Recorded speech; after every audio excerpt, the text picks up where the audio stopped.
Welcome to the ChangeMakers podcast, produced by cityCURRENT and powered by Higginbotham. I'm your host, Jeremy Park, and we are in for a fun treat on this one because we're talking with our good friend, Dr. Sarah Petschonek, who's the founder and CEO of Volunteer Odyssey, an organization we work with and have worked with for a long time. But she was one of the original interviews with the Changemaker podcast when we launched it back in 2016. So it's been 7 years. She was episode 5 and now she's episode 88. So a long time in between to talk about how much Volunteer Odyssey has changed, the lessons that she's learned. And so we're bringing back our good friend, Dr. Sarah Petschonek. How are you doing? Hey, Jeremy, thank you so much for having me. I cannot believe it's been that many years and that many episodes. It feels like a completely different world now. Absolutely. And we're going to talk about this complete new world that we're in terms of volunteerism and activation and corporate compass. And we have a lot to dive into. But, before we switch over and start talking about some of the things that you've learned over this past season, and one in particular around serving overseas that we'll talk a lot about, let's start for those who missed episode number 5, and we'll make them go back and watch, how... Jeremy, everybody listens to every episode. Nobody missed episode number 5.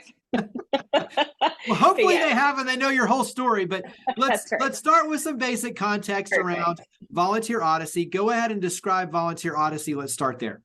Yeah. Volunteer Odyssey, we are a volunteer center based in and built for Memphis, Tennessee. So we match volunteers to the nonprofits who need them the most. And we've been doing this for almost 11 years now, which is kind of crazy to think about. So in that time, we've engaged more than 28,000 volunteers who've given more than 460,000 hours of service just to the Memphis community. I know it's impossible to pick a favorite. It's like, saying your favorite child. So that's impossible. But, when it comes to nonprofits and meaningful experiences and matchmaking, give us a couple of special moments that stand out to you over the last few years. Mm-hmm. Yeah, Jeremy, are you trying to get me in trouble? Say some of my favorite volunteer opportunities? No, just a couple that pop into your head first. That's all. Yeah. So I think, one of the things we talk about is this range of volunteer experiences, right? From how soon can I get out of here, which probably most people have had an experience like that, to how soon can I come back? And one of my favorite how soon can I come back moments that I had was with a group called Urban Bicycle Food Ministry, which some of you may have done, but you ride on your bike and you hand out burritos to anybody who looks like they might be just a little hungry that night. And that was kind of this perfect intersection of, I love riding my bike, I love serving, and I love spending time with people. And that was just a really salient experience for me. And that was probably 8 or 9 years ago now. And so kind of moving that forward, one of the organizations here that really needs a lot of help is Room in the Inn. So they use congregations to house guests in our community who are experiencing homelessness. And your church or your congregation, any denomination, can volunteer to take in some families over the winter months when it's really cold. And that one just really landed with me too. So I don't mean to leave everyone else out, but if you ever want to know all the many ways you can volunteer, we have hundreds of opportunities, and I would love the opportunity to tell you more about them. Absolutely. Well, you are a passionate advocate for volunteerism. Let's talk about why volunteerism is so important. And I think one is when you look at polarization across America, and that being on the increase or really at, what feels like an all-time high. Mm-hmm. Volunteerism is the thing that brings our community together. And it's the thing that crosses over different races, religions, socioeconomic levels. And it brings the community together in a positive way. And I think that's just one element. But talk about, from your vantage point, why volunteerism is so important. Yes. So volunteering has so many different nuances and ways it makes a difference. So one, and I think the way most people think about it, is volunteerism is important because we have so many people who are in need of help and support and services. Our nonprofits just don't have enough people to do that. So there are kids who are going without mentors. There are, families who don't have a place to sleep. There are veterans who are going hungry. Volunteers can change all of those things. You have the power to go and change that, to make a huge difference in one person's life. But I think one of the really other interesting things about volunteering, which you're alluding to, is that when you go to volunteer, if you find the right opportunity, like, you are getting something out of it too. It changes you. And that is both working with the people that you're there to serve and partner with, but also with the other volunteers. We did this volunteer satisfaction survey about 2 years ago and asked if you make meaningful connections when you volunteer. And the overwhelming response was yes. And it was with the people we are working with in every sense of that word. So these meaningful connections and getting to know people and their real stories and getting past labels and categories and just getting to make connections with other humans is so powerful. I know that when you talk about volunteerism, obviously you gain self-confidence, the empathy, the connections, the relationships. You become a better person, a better leader, Right. because you can do so many things that equip you as you volunteer. But you also talk a lot about how when it comes to volunteerism, most people are waiting to be invited. And then Yes. also, too, that volunteerism is a little different, where if you have a bad experience from a restaurant, you don't go back to that restaurant. If you have a bad volunteer experience, you tend to say, volunteerism isn't for me. And so there's a lot of kind of nuances mentally, psychologically with volunteerism. Dive in a little deeper on some of those. Yeah, I'm glad that you brought those up. And so, it's interesting because most people say that they would volunteer if someone invited them. Like, that is pretty interesting, right? That's actually a really low bar. And so for anybody who's listening, I'll just pose this question to you as you're sitting and reflecting or running or wherever you're listening to this. Do you volunteer? Do you have an interest in volunteering? What would it take for you to volunteer? And for most people, they say, well, if a friend said, hey, I'm doing this, do you want to come? People would say, okay, yeah, sure, I'll try that.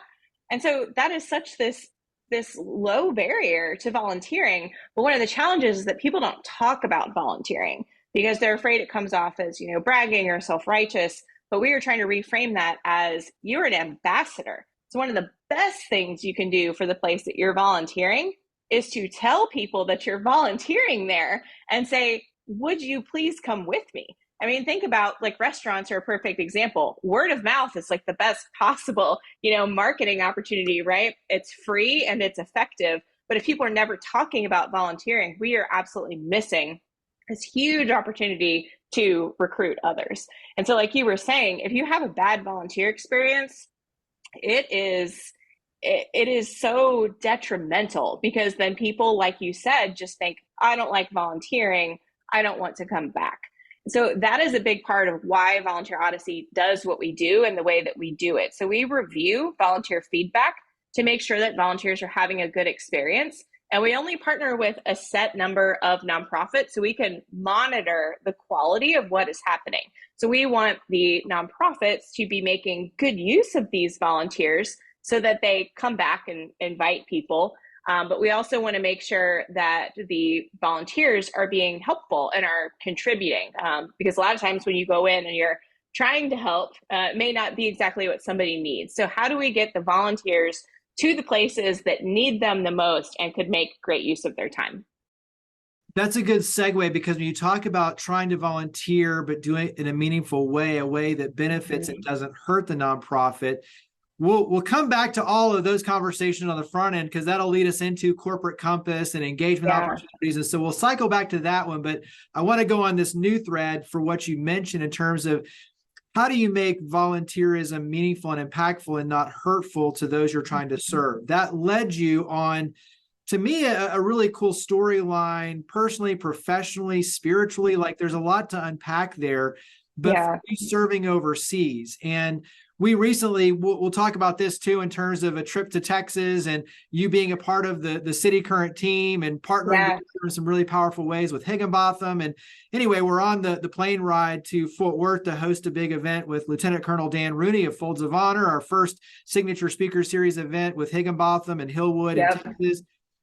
We were talking about your last name and Sarah Petschonek and Petschonek and like where you put the emphasis. And I forgot we talked about that. Yeah. And so, that then, like, when you look at serving overseas in Poland and trying to make a difference around the war in Ukraine, something that's meaningful for you. And so give a little bit of why you wanted to serve, and then we'll talk about you serving over in Poland and trying to help with the war over in Ukraine.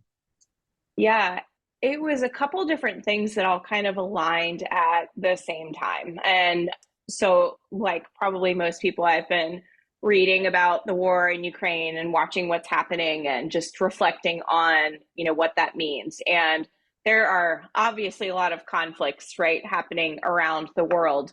And so, I think this one in particular, we think our family is from that region. And so that was part of why I wanted to go and help in that way. And the kind of other piece of this is that, during COVID, we did a lot to volunteer and help set up some of the vaccination sites here and with the city of Germantown, town of Collierville. And I just really enjoyed that opportunity to do that different kind of service, that sort of disaster response recovery piece. And so my friend Penelope gave me this book called The Nightingale, which if you've never read it, is very powerful. It's about this young woman who during World War II just essentially jumps in and helps with something that she sees is needed. So it's kind of all these pieces at the same time. And I finished reading this book, closed the book, and thought, I'm going to volunteer in Ukraine. And my mom said, absolutely not. And so Poland is right next door. And at this point, so many of the people who have left Ukraine have gone to Poland. And that's really where a lot of the services are needed. So it's interesting, when I got to Poland, everyone was speaking to me in Polish. When I go anywhere else in the world, nobody assumes I speak the language. Everybody can tell I'm American. So I guess I at least fit in southern Poland. But that was kind of how I got there. And it was my first time to volunteer abroad. And it was just, it was an experience that was really powerful. And I'm actually still trying to get my head around and figure out how to even talk about it. Also, we totally say our last name wrong. I'm really sure of that now. Yeah. So I'm trying to figure out kind of the best way to paint this picture, but give us maybe, when you're trying to describe it to someone in terms of what it's like, because I know obviously limited Wi-Fi, base camp, like what did you walk into? Let's start with that. Yeah. So I volunteered with this amazing organization called All Hands and Hearts. And our base essentially was this house, like sort of on the outskirts of Krakow. There were 30 people staying in this house, 3 bedrooms, 2 showers. So, it was kind of intense. It's not the living environment that I was used to. And so when I'm first getting there, it's this interesting dynamic of, oh my gosh, this is going to be really challenging for an introvert who, always has time and space to be in quiet, versus, well, there are a lot of people who don't have a safe place to sleep and clean water and electricity. And so it is really stressful, but I should also feel very grateful. So it's this interesting balance. And the room that I was going to be staying in, they opened the door, which is a generous description. The door like bounced up against one of the bunk beds. It didn't open all the way. And in this pretty small room, there were 12 or 14 bunk beds. And I was at least fortunate to get one on the bottom. And that kind of really set the tone for, okay, what are the resources? What are the expectations? And, kind of going where you're needed and then trying to, thrive and function in that environment. I also want to point out, you did this on your own. When we were talking with Lieutenant Colonel Dan Rooney, he was asking, so are you going with like others? And you're like, no, I'm doing this on my own. Yeah. So that to me right there just takes tremendous courage and obviously sacrifice for what you're doing. And so carry that into one maybe story that articulates kind of what you experienced, what you saw, maybe the power of being able to serve someone else. Is there a story that resonates with you? I think it's hard to pick. So I think something that I learned that was really helpful is, a lot of times, especially in international disaster context, this is something that I'm learning.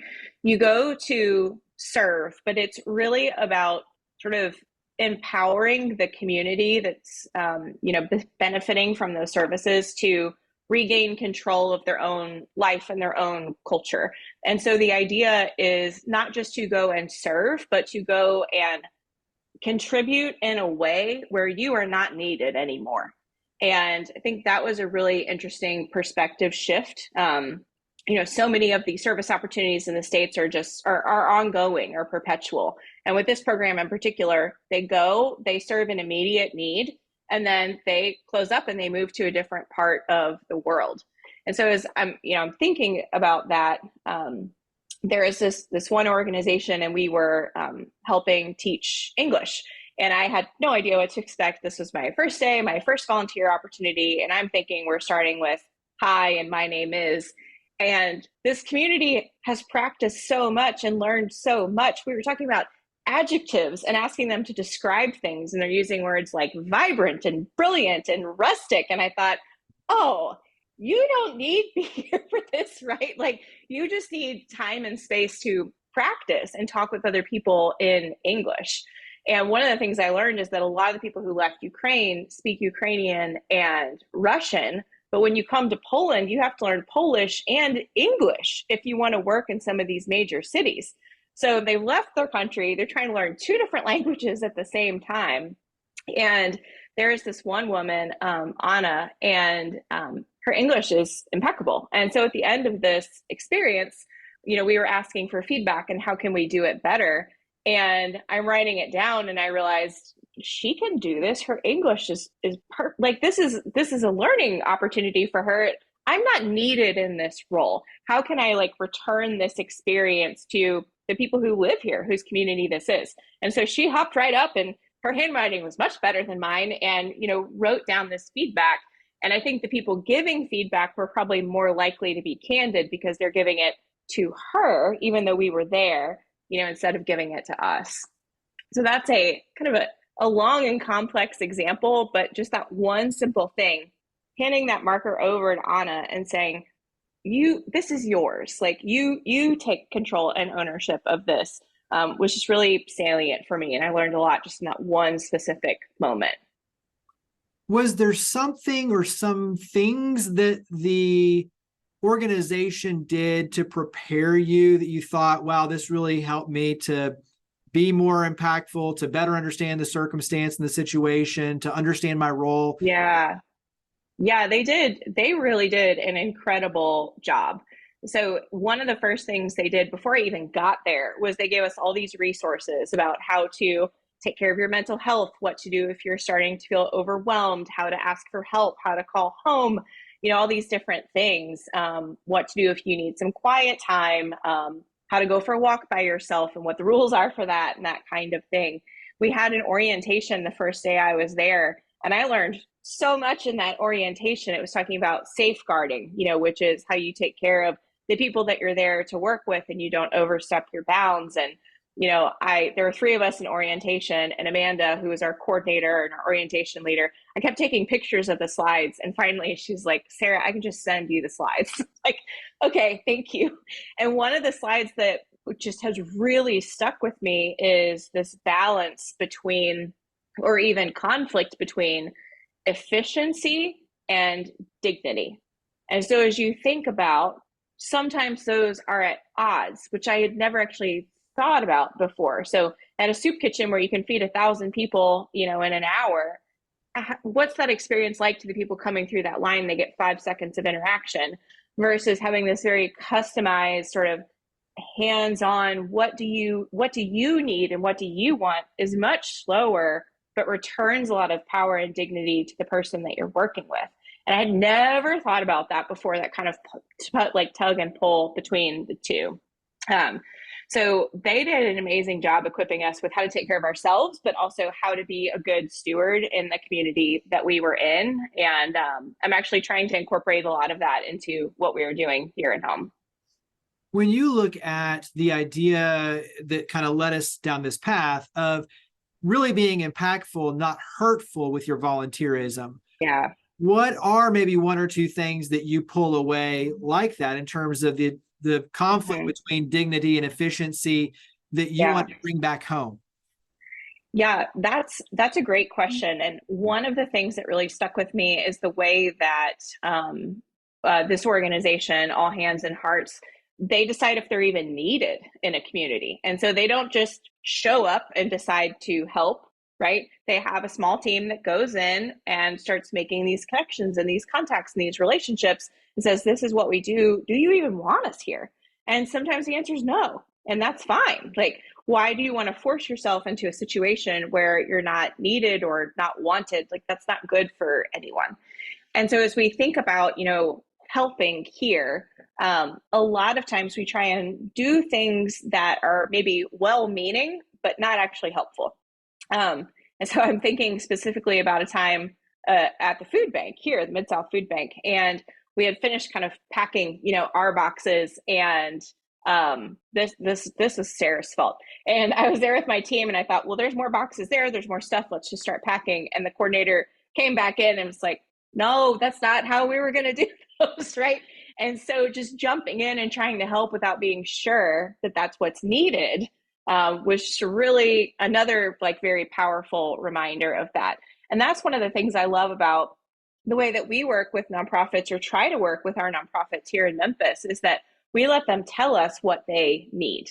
And they work closely with these communities, and they're the ones who say, we need this done, we need it done this way. I think probably one of the famous examples, you've probably heard this, Jeremy, is that, sometimes these big groups come in and want something to do, and then the nonprofit has to generate this opportunity for them to do. And then every group that comes in repaints that same wall every Saturday. What is the purpose of that? And I think it's this interesting sort of, conflict of interests, maybe, or at least competing interests with people who want to help and people who need help. And so for nonprofits in particular, sometimes it's hard to say, we don't want you to come because our staff is supposed to be off and resting that day, or we don't have anything for you to do. And so sometimes we put too much pressure on the nonprofits to have an opportunity when we want it, as opposed to going and serving in an opportunity when it's actually really needed. Well, and one of the things, the permission to say no, right? I mean, that's a piece of it, and being true to the mission versus just trying to chase what could be a potential dollar down the road, which is a conflict. And so before we switch over, because that will be a good segue into Corporate Compass and working with companies and making it easy, but making it meaningful, I want to touch on one more thing coming out of the experience for you. Coming back home, and obviously you're still processing it, but how has it changed your perspective on your role in the world, your ability to make a difference, your, even just the change that you're trying to make locally? How is it already starting to change you personally, professionally, spiritually, now that you've kind of come back and are starting to process it? Yeah, that's a great question. How long is this podcast? It's interesting because, I was gone for less than 2 weeks, and I feel like I lived a lifetime in that 2 weeks. And so, to come back, and I feel like in some ways I've changed, in a good way, but have changed, but nothing else here has changed. Right. And so it's kind of hard to take that new perspective and those experiences and figure out even how to talk about them. This is actually the most I've talked about it that I've been back. People keep asking, and I don't even know how to convey it. Sometimes it'll just come out in these funny bits and pieces. And so, this is not exactly what you're asking, but, even little things here that I appreciate so much. So when we were there, we had to take military showers. I don't know if anybody knows what military showers are. I did not. But if you think about, you turn the water off when you're brushing your teeth in between, it's that, but a shower. And so if you have long hair and you're covered in drywall dust, that's a challenge. And I think everybody has had this experience of having these deep thoughts in the shower and these things kind of clicking. Well, when you're in one of two showers and there are 5 people waiting in line, and you have turned the water off and you have shampoo in your hair and you turn the water back on and nothing happens, that is a really interesting time to reflect on your life and your priorities and what you are doing. And so even being here, and this morning, I turned on the shower, hot water came out. That is something that I have a very different view of now. And just so little things like that, but then also these huge things like this tug of war between like dignity and structure and helping and hurting, and some of those larger concepts. I'm really trying to figure out how we incorporate here and make the best use of things. And so trying to have more conversations with our nonprofits about, what do you want? What do you need? How can we be a better partner? And, there's still a lot to incorporate that I'm still thinking through.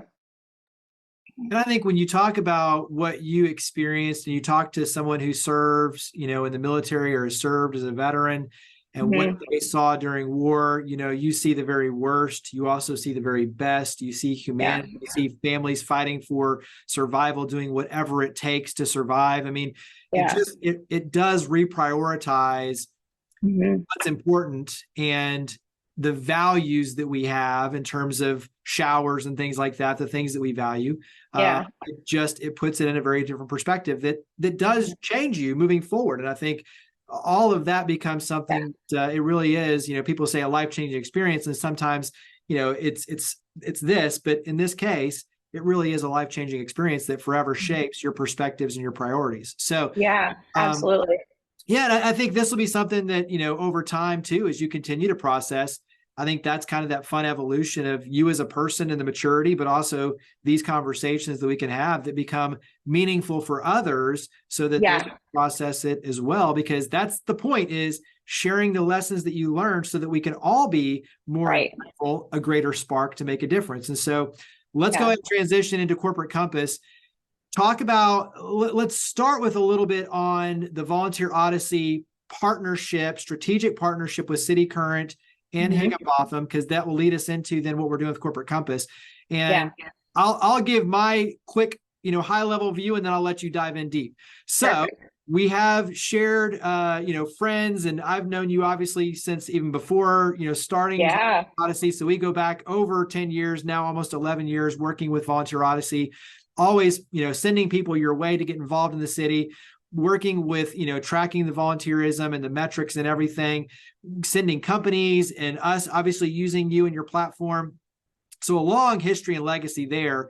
And, some of the board members on your end are cityCURRENT partners and came to us and said, basically, hey, what if we all found a way to be more efficient with the promotional, the, operational expenses? What would it look like to reinvent kind of this corporate social impact, corporate social responsibility, social entrepreneurialism? How can we reinvent this model? And so through the process of working with Higginbotham and the team, bringing you into the office so you have shared office space, allowing, Volunteer Odyssey to step in as a strategic partner and to leverage the relationships, the promotional, like us basically kind of saying, okay, we're all in with you. Let's go in together and lift, because volunteerism, for all these reasons we're talking about, is so critical to the success of our community. So that's my version. I'll let you carry it forward and share the Volunteer Odyssey, Dr. Sarah Petschonek version.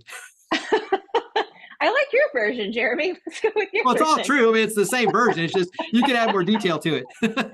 I mean, so there's so many ways this was perfect timing and just this amazing opportunity. And like we were talking about, we don't have enough volunteers.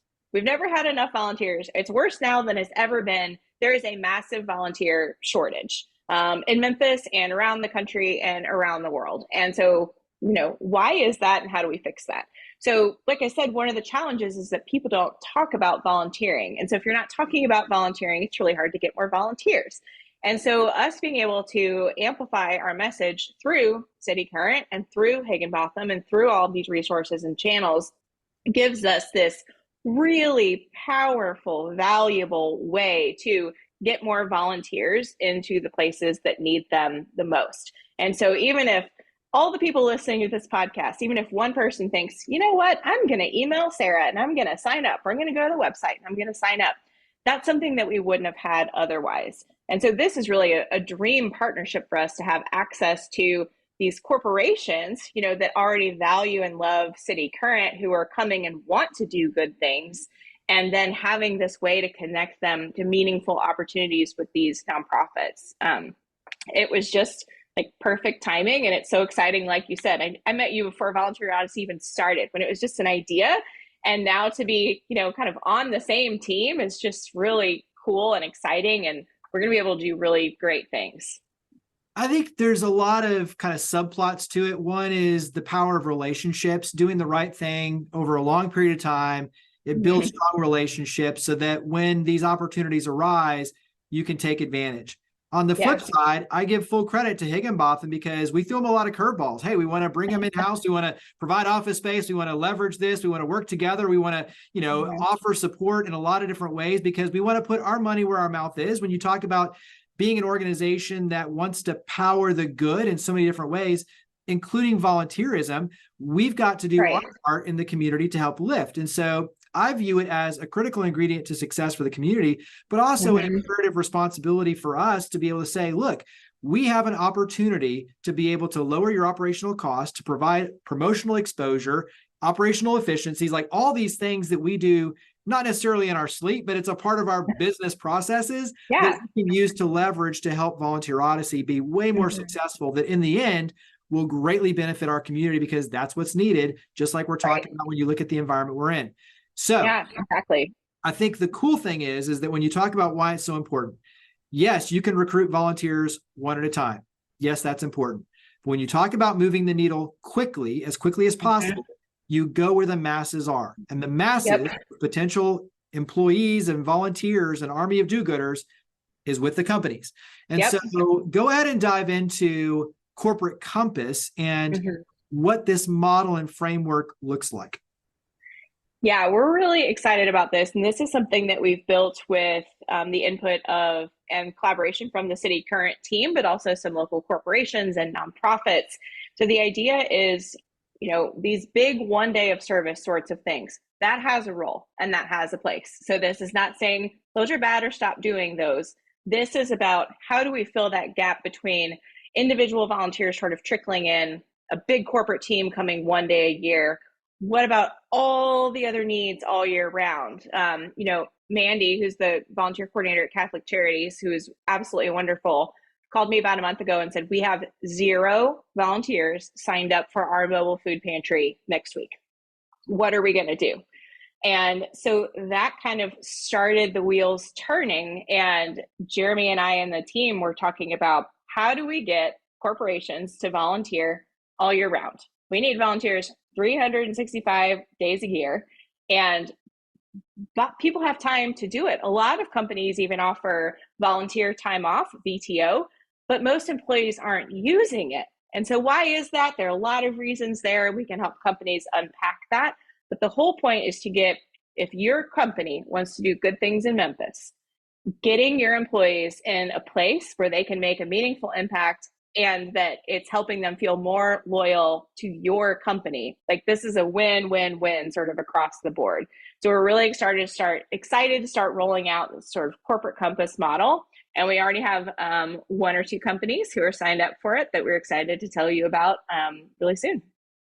And one of them is a city of Germantown. Yep, exactly. Yeah, so we've partnered with City of Germantown for a long time.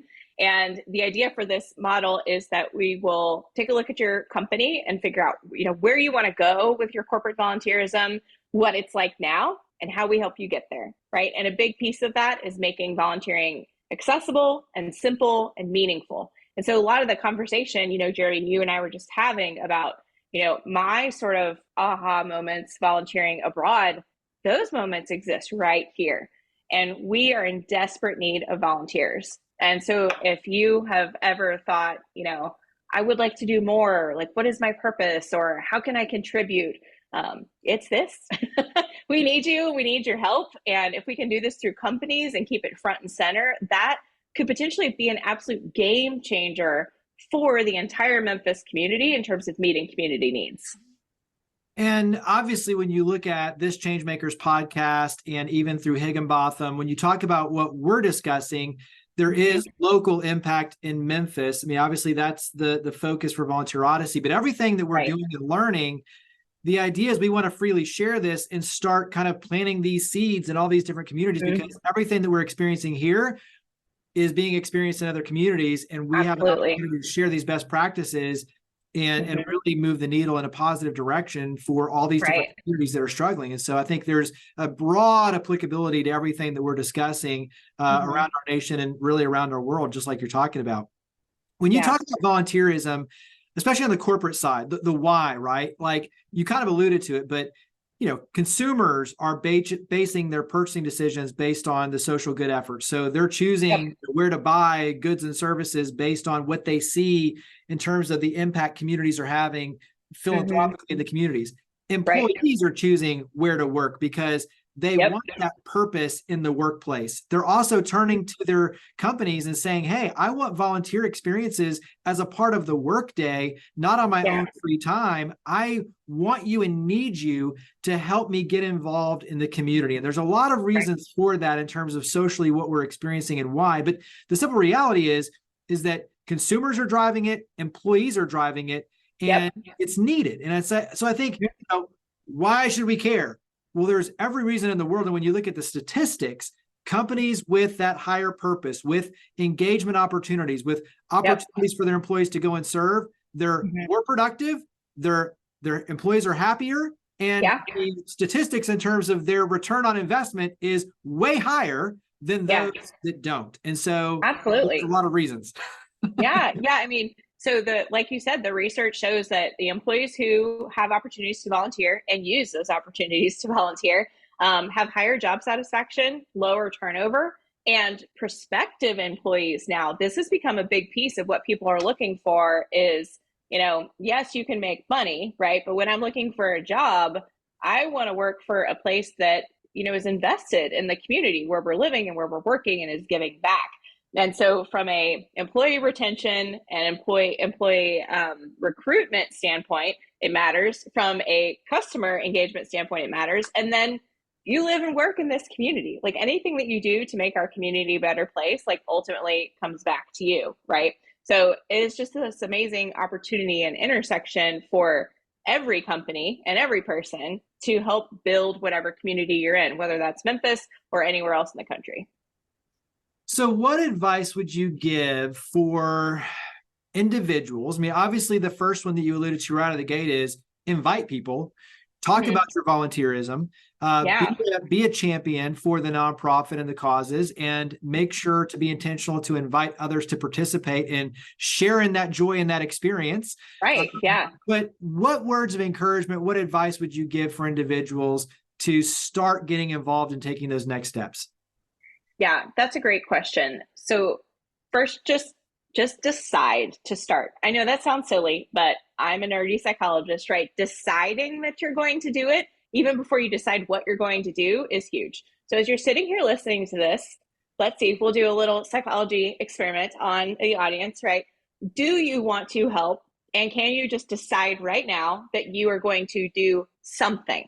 Right? So that's the first piece. And then the next piece I would say is that not every volunteer opportunity is for every person. We want you to shop. We want you to find something that you actually like, because if you don't like it, you're not going to come back, and that doesn't help anybody, right? So what are the things that you love to do? There was one opportunity I did where I was sitting at the top of a bounce house water slide, making sure the kids went down feet first. I learned that is not my ideal volunteer opportunity, right? And so what is the thing that you love to do? It might be working with kids. It might be teaching financial literacy. It might be going and serving lunch, one Friday a month with your team from work.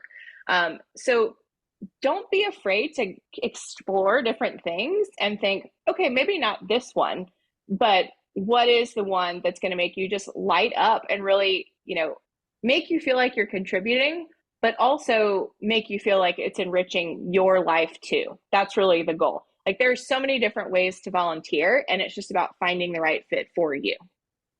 Now, for a business leader, what advice would you give them? Obviously, they need to look into Corporate Compass. That's, the guarantee. Yeah, of course. That's the first piece of advice. Yeah. That's it. But for a business leader, because they really do set the tone. I mean, the employees, if it's just lip service, that creates challenges. So if you're out there serving and it's authentic leadership and servant leadership, that makes a bold statement, but it also too opens the floodgates for your team to want to go and get involved. So there's real power in servant leadership in terms of setting the stage and being that galvanizing force for your company and your teams. But what advice would you give for business leaders to be intentional with their service?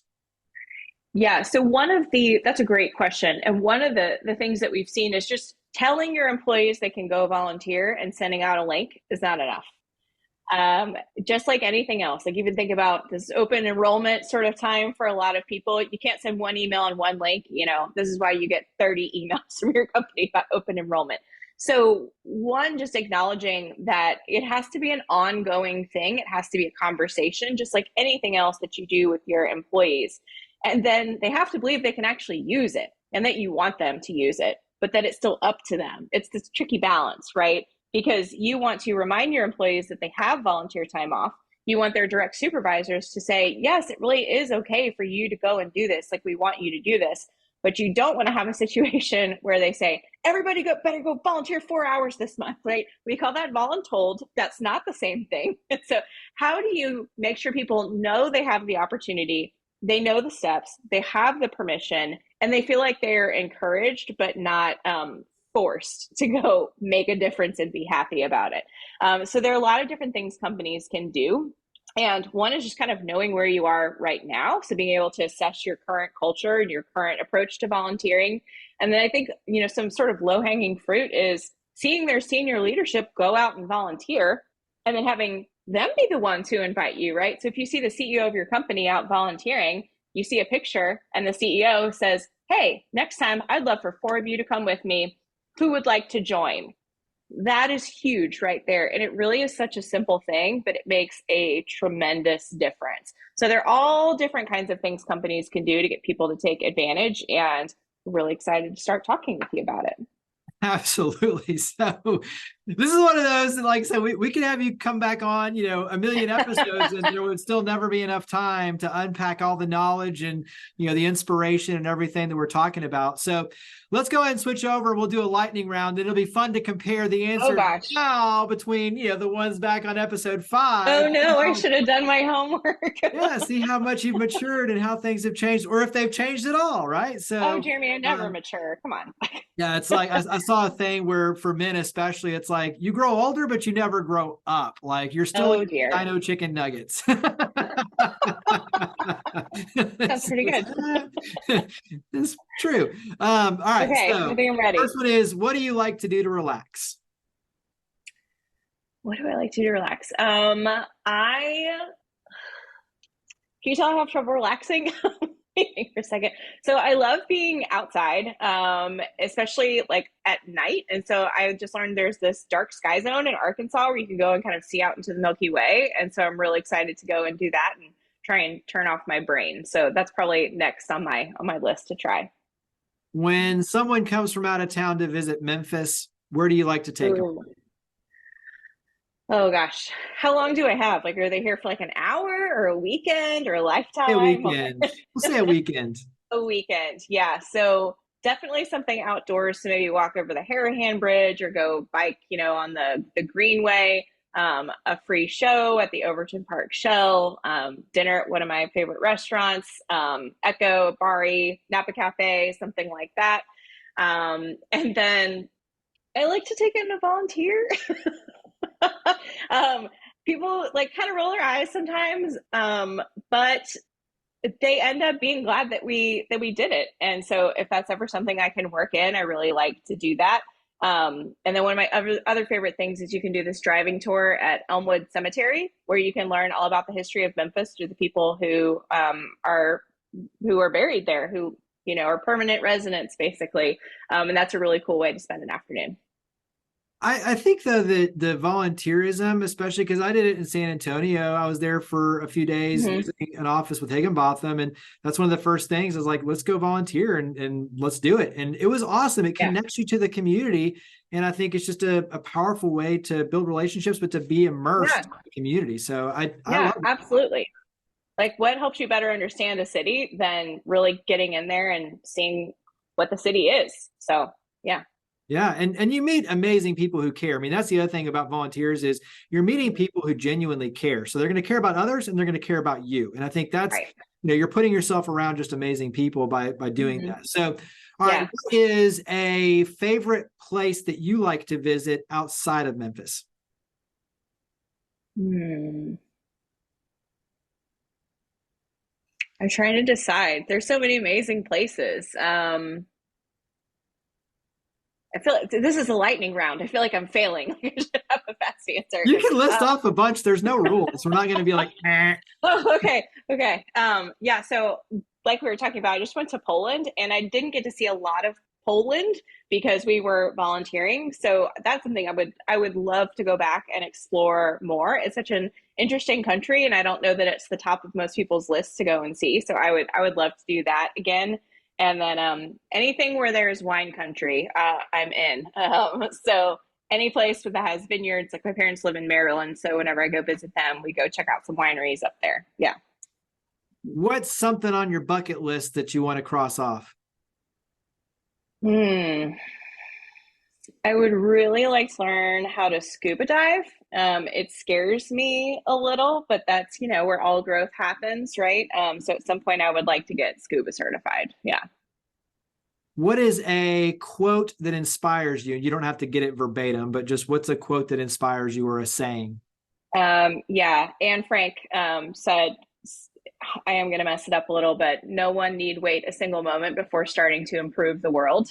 Like you can just decide right now that you're going to do it. Anybody can do that at any time with any amount of resources. Like you can just go and do it.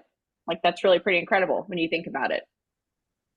Give us a tradition or a fun thing that you and your family do. um, so gosh, I hope I didn't tell this one last time. But we make chicken and dumplings every year on Halloween. And even though we don't live in the same city, my mom and I still do it. So when I was about 5, she made it one year because there were, 3 kids and dad was out of town and it was easy. But you got to be careful what you do for a 5-year-old because that's when they start to remember. And so the next year I said, where are the chicken and dumplings? Like Thanksgiving is turkey and, Christmas is a tree and we have chicken and dumplings on Halloween. And so it became a sort of surprise tradition for my mom. But now it's something that we always do, even if we're at different places. That's awesome. I love that it goes with Halloween too. Like you have, trick or treating and costumes and such, and then no chicken and dumplings. That's the go-to. Like it is so ingrained. It doesn't even sound weird to me when you say it that way. Like you carve pumpkins. Why do we do that? Right? You get candy, you wear costumes, you hang skeletons in your yard. Like chicken and dumplings, how's that the weirdest part of that? Right? So, but yes, chicken and dumplings, Halloween. If anybody else does it, you have to let me know because it's just this quirky thing that the Petchneks or the Petchoneks or whoever we are do on Halloween. I feel like there's probably a few others that have, chicken and dumplings Halloween. We have all kinds of weird family traditions. I say there's bound to be somebody else. Oh, What's yeah. a recent movie or TV show or something that you've watched? I watched A Small Light. I don't know what service it's on. I can't remember, but it is about the woman who hid Anne Frank's family during the Holocaust. And it is incredible. It is so well done. If you haven't seen it, it's a mini series. It's like 8 episodes. It's phenomenal. You have to watch it. It's amazing. Well, got last 2 questions. This one is you're crafting and creating your legacy every single day, making a huge difference as a change maker. But many, many years from now, what do you hope your legacy is personally and obviously professionally with Volunteer Odyssey? That's an interesting question. I just hope that it's not really about me. I don't know if that's a cop-out answer. But just I want other people to go and help and find meaningful experiences. And yeah, it doesn't have to be my story as long as, I've helped other people go and make a difference. I think that's it. Yeah. And that's part of being a change maker, right? Is being a spark to get people involved. And it's not about you. So Yeah. wrap up with where we can follow you, though. So it is about you on this last question is where do we follow you in Volunteer Odyssey? So website, social media, how do we connect in and learn more about Corporate Compass and all the good that Volunteer Odyssey does and that you do and your amazing team to power the good? Okay, I know the answer to this question. So if you have any questions at all, you can email me, Sarah, S-A-R-R-A-H, at volunteerodyssey.com. Don't worry, you don't have to spell my last name to get in touch. And then we're on Facebook, we're on LinkedIn, we're on Instagram, and our website is volunteerodyssey.com. From there, it'll take you right to the platform where you can sign up to volunteer. So if you have any questions at all, feel free to reach out. And then we also send volunteer opportunities out through the cityCURRENT newsletter. So if you're already subscribed to that, you'll see a section every newsletter that has 3 featured opportunities. So if you're thinking about signing up, we send some really cool ones over to the cityCURRENT team to share with you. Well, Dr. Sarah Petschonek, you are an amazing change maker, and whatever your last name is in terms of how we say it, whether it's Petschonek, we'll get it right at some point, but you are a change maker, and we greatly appreciate and love everything that you do to make a difference and to power the good, not just in the Mid-South, but literally sharing all this expertise and knowledge around the world. So thank you for all you do. Thank you for being a change maker, and thank you for coming on the podcast. Well, thank you for having me, and thank you to all the volunteers who are out there doing this every day. I'm excited to meet everybody and talk soon. Higginbotham Insurance and Financial Services is proud to power the ChangeMakers podcast. We're a people-first company that protects what matters most, the families, businesses, and trailblazers that keep our community going. As one of the nation's top independent insurance firms, Higginbotham is a single-source solution for business insurance, employee benefits, HR services, and personal insurance that's customized for you. We're here to serve you, the people you care about, and your community. Call 866-377-1959 or visit higginbotham.com.